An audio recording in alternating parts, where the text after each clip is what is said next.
Sunday morning രാവിലെ ഒത്തിരി പണിയുണ്ടായിരുന്നു കേട്ടോ. നമ്മൾക്ക് ചെടി കുറേ ഉണ്ടായിരുന്നു നടാനായിട്ട്. അപ്പോൾ അതൊക്കെ നട്ടു. ഇപ്പോൾ ശ്യാമ പുറത്ത് പോയിട്ട് വന്നപ്പോൾ പൊറോട്ട വാങ്ങി. അപ്പോൾ ഇന്നലത്തെ അയല വറുത്തൊക്കെ ഇരിപ്പുണ്ടായിരുന്നു. അത് കഴിച്ച് നേരെ ഞങ്ങൾ പൊടിപടലമായി നിറഞ്ഞു കിടക്കുന്ന ഞങ്ങളുടെ കാറ് കഴുകാനായിട്ട് പുറത്തേക്ക് ഇറങ്ങി. കാറ് കഴുകാൻ ഞങ്ങൾ 4 പേരും കൂടിയിട്ടാണ് അതിസാഹസികമായി കഴുകിയത്. അപ്പോൾ ഞങ്ങളുടെ അപ്പാർട്ട്മെൻറ്റിൻ്റെ പുറകിലൊരു ചോലയുണ്ട് കേട്ടോ. എപ്പോഴും ഇങ്ങനെ വെള്ളം ചെറുതായിട്ട് ഒഴുകിക്കൊണ്ടിരിക്കും. മഴ പെയ്യുന്ന സമയത്ത് നല്ല രസമാണ്. അത് ഞാൻ പിന്നൊരു ദിവസം വിശദമായിട്ട് കാണിക്കാം. അത് ഞാൻ വേഗം പോയി ഒരു കപ്പ് നാരങ്ങ വെള്ളം കലക്കി പണിയെടുക്കുന്നവർക്ക് വെള്ളം കൊടുക്കണ്ടേ.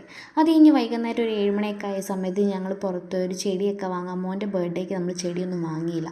അപ്പോൾ നേരെ കൊണ്ടോട്ടിക്ക് വിട്ടു. ഞങ്ങൾ സ്നാക്സ് കഴിക്കാമെന്ന് വിചാരിച്ച് ചായയും കുടിച്ച് സ്നാക്സും കഴിച്ച് അങ്ങനെ വീട്ടിലെത്തിയപ്പോൾ എൻ്റെ ഡ്യൂട്ടി തുടങ്ങി. പഠിക്കാനുണ്ടായിരുന്നു. ഞാൻ നെറ്റ് എക്സാമിന് വേണ്ടി പ്രിപ്പയർ ചെയ്യുന്നുണ്ട് കേട്ടോ. അപ്പോൾ ചേട്ടയുടെ വർക്ക് ചെയ്യാനുണ്ട്, പിള്ളേർ കളിക്കുന്നുണ്ടായിരുന്നു. പെട്ടെന്നാണ് ഒരു വിശപ്പിൻ്റെ വിളി വന്നത്. വേഗം ചെന്ന് ഞാൻ എല്ലാവർക്കും ഓംലേറ്റ് ഉണ്ടാക്കി. അപ്പോൾ ഇത്ര വീഡിയോ കണ്ട് ഇഷ്ടപ്പെടുന്നത് ലൈക്ക് സബ്സ്ക്രൈബും ചെയ്യണം.